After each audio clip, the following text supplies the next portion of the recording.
يا شيخنا أعوذ بالله من الشيطان الرجيم. بسم الله الرحمن الرحيم. إنا جعلنا في أعناقهم أغلالا فهي إلى الأذقان فهم مقمحون وجعلنا من بين أيديهم سدا ومن خلفهم سدا فأغشيناهم فهم لا يبصرون وسواء عليهم أنذرتهم أم لم تنذرهم لا يؤمنون إنما تنذر من اتبع الذكر وخشي الرحمن بالغيب فبشره بمغفرة وأجر كريم. إنا نحن نحيي الموتى ونكتب ما قدموا وآثارهم وكل شيء أحصيناه في إمام مبين. بسم الله الرحمن الرحيم، والصلاة والسلام على نبينا محمد وعلى آله وأصحابه وسلم تسليما كثيرا. سبحانك لا علم لنا إلا ما علمتنا إنك أنت العليم الحكيم. أستغفر الله الذي لا إله إلا هو الحي القيوم وأتوب إليه. اللهم انفعنا بما علمتنا وعلمنا ما ينفعنا وزدنا علما. بيه سبري سوية بيه كاري سوية hijriya bakele ani kemenani ani binani ani wolonfula saharu safaru minye hijriya sankalo fulana bisunyo bisabanai miladi nasarau ka jate bafula ani mugani duru sankalo segina bisunyo mugani nani nai ambe dawda bugu masjid rajaq wambo kono.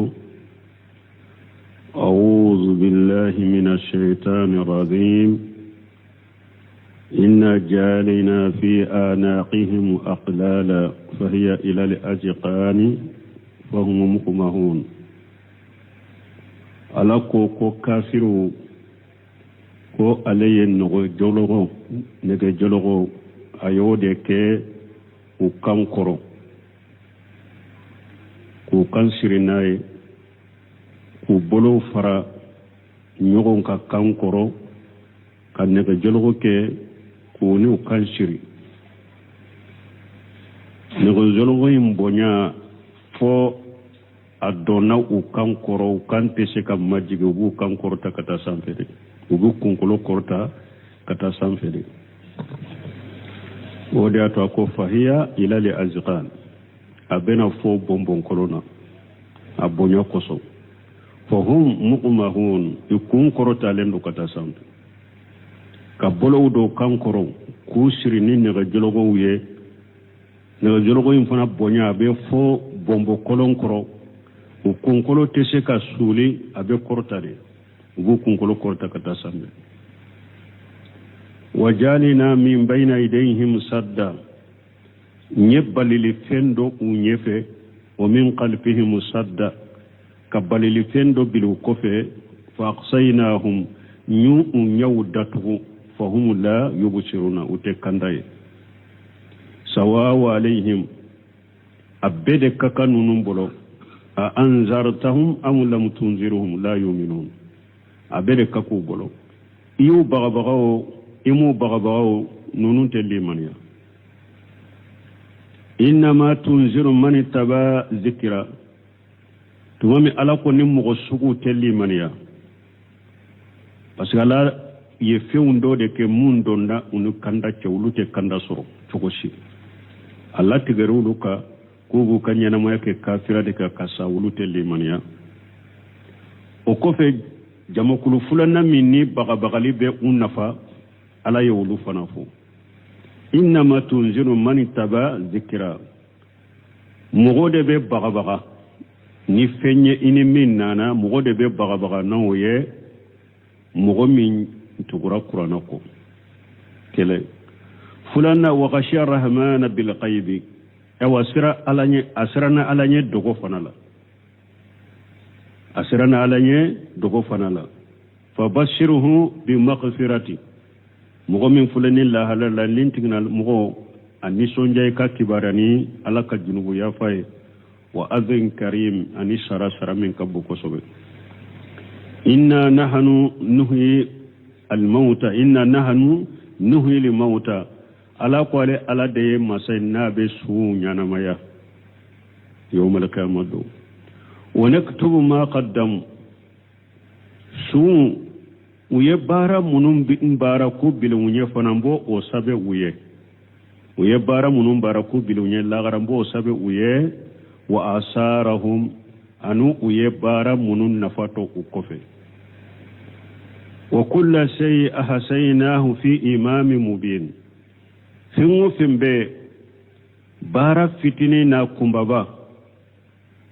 aw ne ala ya be shebe kitabu kono kitabu min bangalendo min ye lahul mahfuzu tumami bunun kasiri tafsir nando na wala ako yaqulu taala ko ala ko masamin kortalendo inna jalina haula المحتوم عليهم بالسقاي نسبتهم إلى الأصول إلى الهدى كنسبة من جئل في عنقه كله ala ko min mogo minnu filɛ nin ye ni ne ala ye kafiriya de sabu ka wajibi ka kunnangoya wajibira minnu ka u ka lahala n'u tɛ se ka se kanda ma a bɛ komi mɔgɔ min ni nɛgɛjɔlɔgɔw b'a a kan na u sirilen b'a kan na fa jama yadayhi ma unuqihi tahta jaqanihi a bolo farala ɲɔgɔn kan a bɔnbɔkolo kɔrɔ ka sagin ka nɛgɛjɔlɔgɔ kala fartafa rasuhu fasara mughmaha a kun korotara a labana kun korotara sanfɛ kun tɛ se ka suli tuguni donc misaliya de filɛ nin ye nin tigilamɔgɔ filɛ cogo min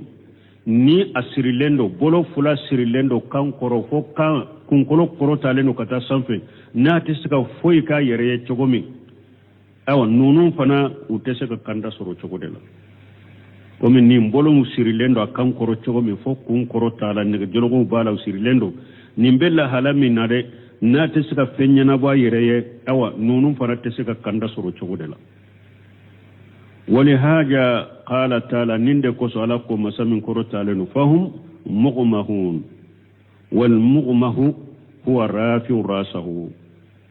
مغمه يمني من كروتا كون كروتالن كما قالت جري في كلامها كم جري يا فكما كنو تشومي واسرب فاقتمه ako alebe mi kafa fo ba kun korota ay asrabu farwa wa arfau arashi tahanniya wa tarwiya ndem mi kafa kin kun korota nin nogoyaye ani fali ji ewa minina waktafa bi zikri li kulli fil unughi an zikri yadayn tawsiri ya bolo fula faraka me aya aye ewa nogo jologo kayin sirilin aya ye kayin sirilin de fo awaya wasado ne kan sirili ye kabo bolo fula sirilina kan koro wa in kanata muradatayn harina yasru lanyinu fula bede bolo fula de farla nyogon ka bombo kolon koron ku siri kuna kan siri ewa fo bombo koloi bolo ba koro sirilendo kunkolo tese ka suli abe korta mais aye kan sirili doronde fo aya kono ka wasa dola ka bo bolo fula sirilina ka faraka kasoro bolo fula faralentum baka kama qala shairu komi baytul kala ko togomi fama adri ija yamamutu aradan uridu li khayra ayyuhuma yalini al khayru alladhi ana abtaqihi am sarru alladhi la yaltani la ya'latini la yata'alini la ñine muñani baytu kono sisa baytul kura ko fama adri ida yamamutu arada komma do ni ñeddugu kolo do la ñini uridu al khayra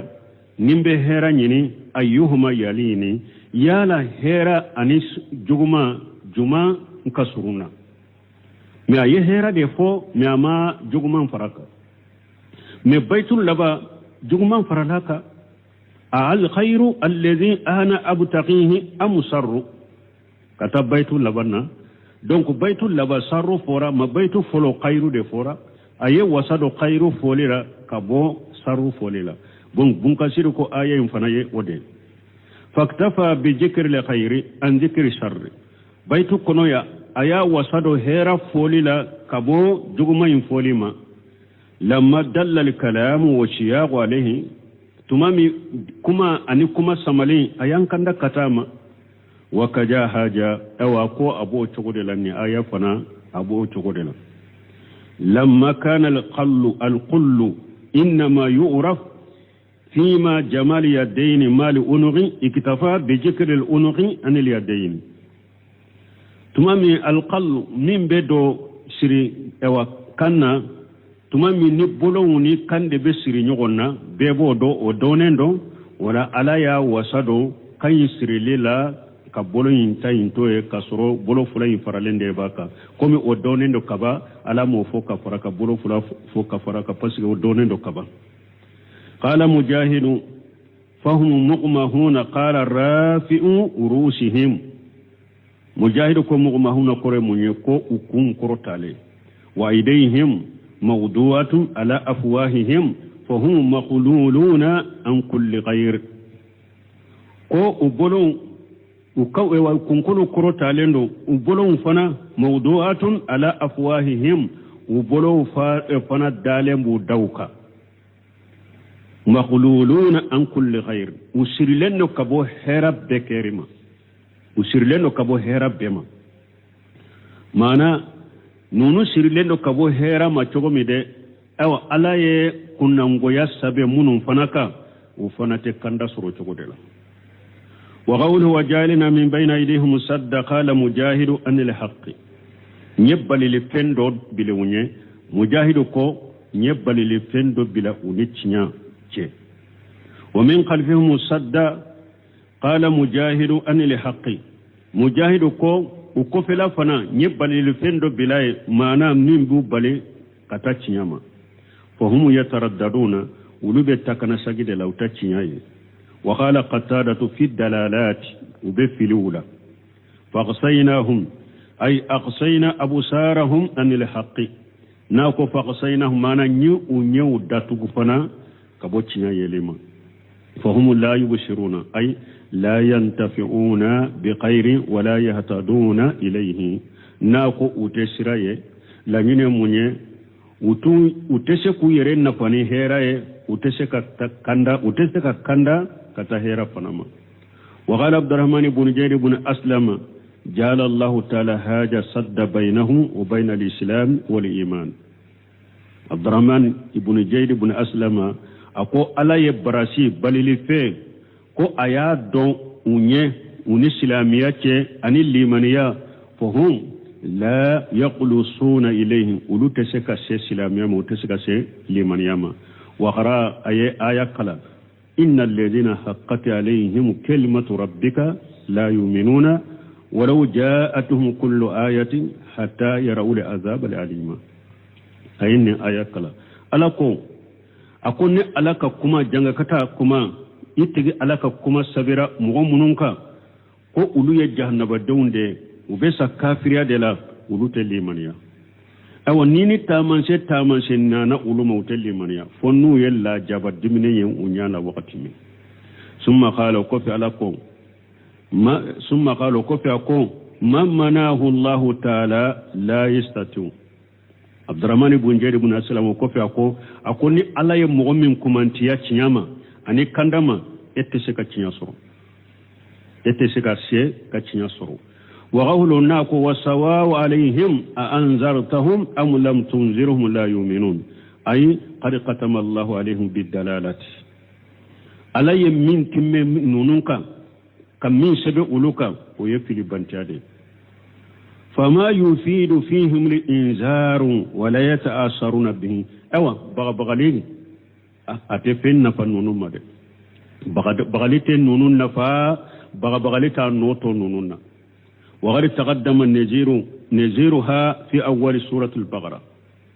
أنين نينا نغنى بنكسير كون نينا نغنى فورا سورة البقرة دامنا الله وكما قال تبارك وتعالى أقول نفنا أبكم ni ala ko ayawre kono tuguni innal ladhina haqqat alayhim kalimatu rabbika la yu'minun walau ja'atuhum kullu ayati hatta yaraw al'azab al'alim wa fora suratu yunus kuno ala ko janga katakuma ittigi ala ka janga katakuma wajibiran mo mununka ulutel man ya hari nuni tamanse nanu ma cogo fonu yella jaba dimine nye unyana donc min fulen ni sawawa alaihim anzartahum am lam tunzirhum la yu'minun an yugna fora suratu baqara fana kono men illa nyine be jomma ni ala ko abede kakaw bolo iyo bagabagaw utelli maniya o ye jongne aya wore debo o tawsiranye innal ladhina haqqat alaihim kalimatu rabbika la yu'minuna akambo jomma ni yorola abede kakaw bolo iyo bagabagaw utalli maniya kafir betede parce que kafiru do limaniya mais ala kambe kafiru sugu jumanna ni yorola aya minana ni ala ko nine ala ka kuma janga kata kuma wajibira mogo mununka ka sabuka ku be sauka kunangu yanu ka kafira de la ulute limaniya donc aya la nyini be ulude ma o kafiri sugu iyo bagabagaw bagabalite fenna fauluma utelli mania parce que ala ya sabe uluka kulu ya jahannaba dende utelli mania inma tunziru man taba dhikra o ko fe mogo munun bagabagali be mogo munun nafa ala nana ulufo ako mogo de be bagabaga mogo min tugura qur'ana ko ay inma yantafi'u bi inzarika almu'minuna alladhina yattabi'una dhikra wa huwa alquran alazim mana ika ini bagabagali min nana abe mu'minu de nafa mu'minu munun tewa intugura kosuma juma qur'ana bay mu'minu munun tugura qur'ana bay ma ini bagabagali min nana abe ulude nafa ulude ben nafa ni ka bagabagali mu'minu ulude ben nafa ni ika bagabagali munun tugura qur'ana ko wa ghashira rahmana bil ghaibi aw asrana alanye dogo fanala ay haythu la yarahu ahadun illa Allah tabaaraka wa ta'ala akelembe yoro minni mogosinya taala mogosita yenni alate asirana alanye o yoro sugula mogo min benni la halala mu'mini min tugura qur'ana ko ani mu'mini min be sira alanye bagabagali bo otigide nafa ko damado nulu ye nyogon soro hada madenna o de be tinyata o de be sira alanye o de be sira qur'ana ka kankari madawni qur'ana ka bagabalina hadisa bagabalin mo munum be sira unye ko sira okoro ala kulo o mo kamman kutu defo o kamman kutu folo munu ye mu'minu do utugura qur'ana ko min sonna qur'ana ko ma atugura qur'ana ko ni nyum kamman kutu folo o kamman kutu fulana awa o be sira alanye dogo fanala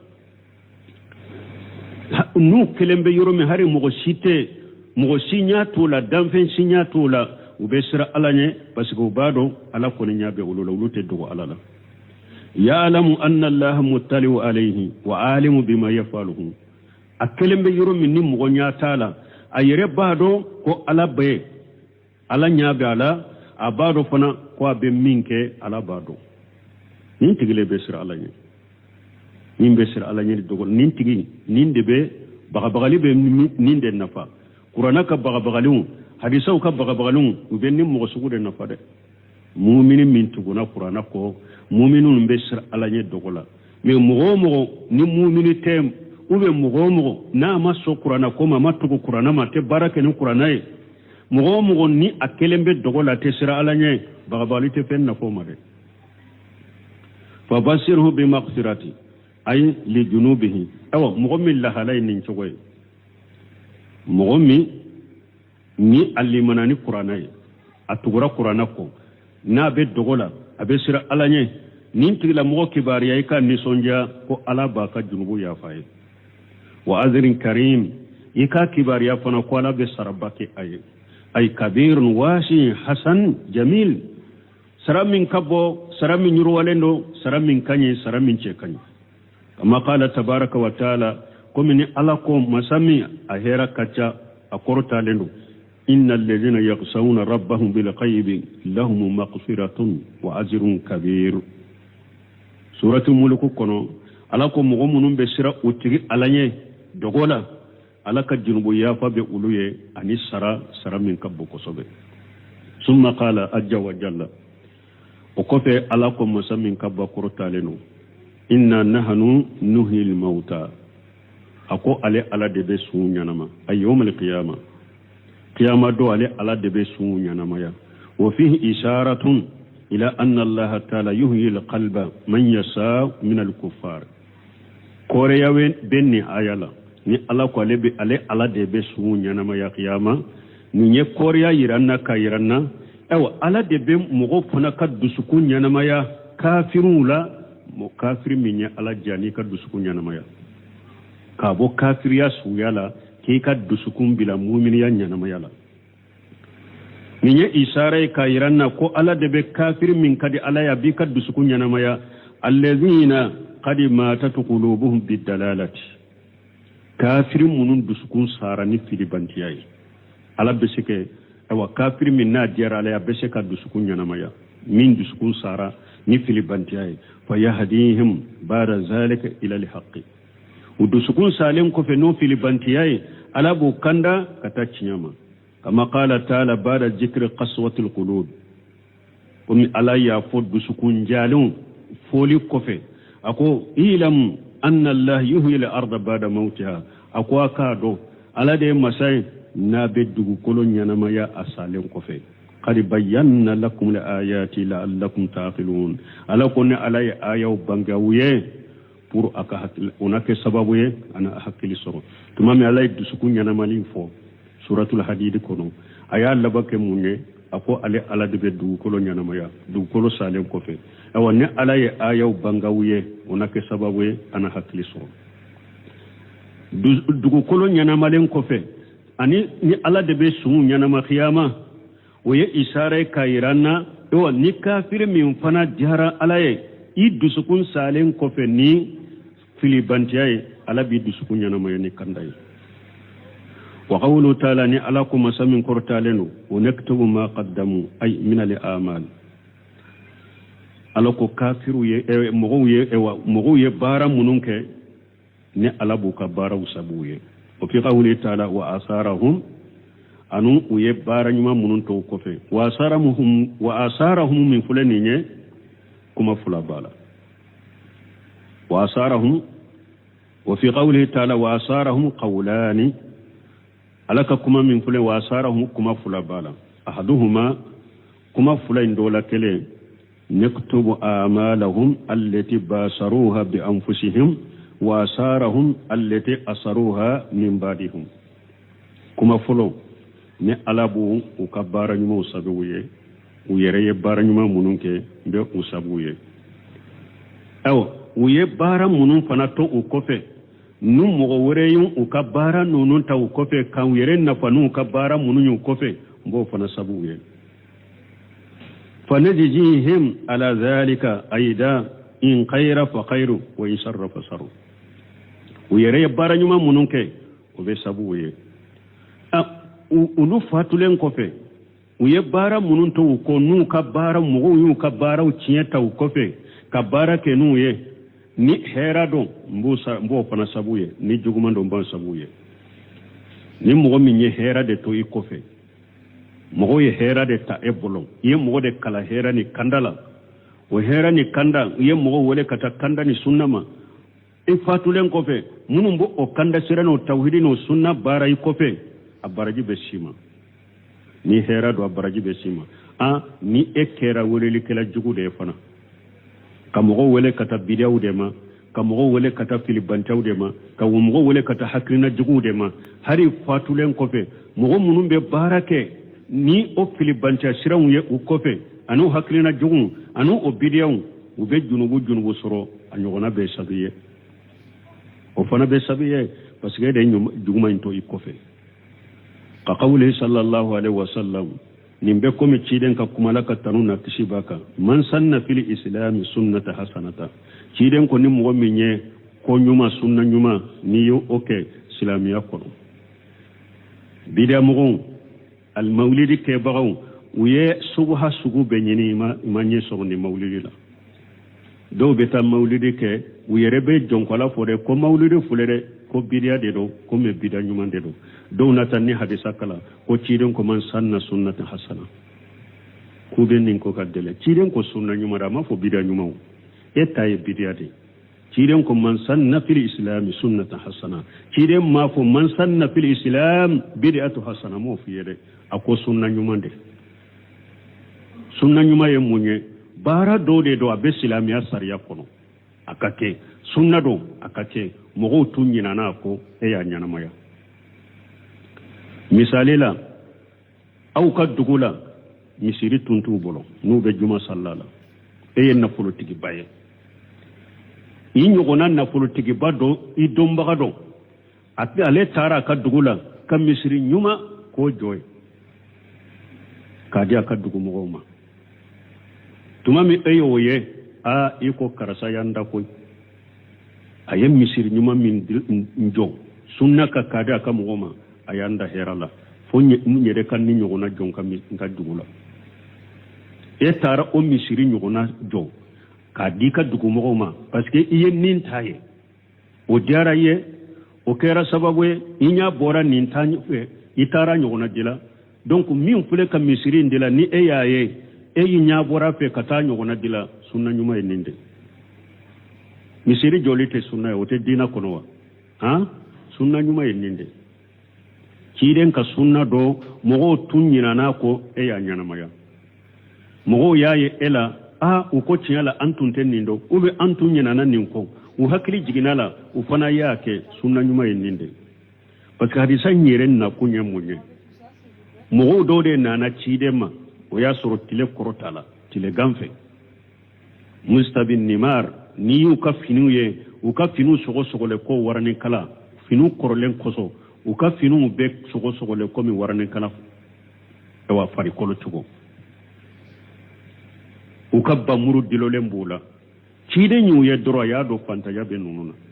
chete nununye desenu degun aya do unyala anu fari kolo tugo cide nyere wuli la folo adonna ka sokono aka muso kono to yimbe adonna kelen sokono pour abe fendo nyini kanadi nunuma ama penso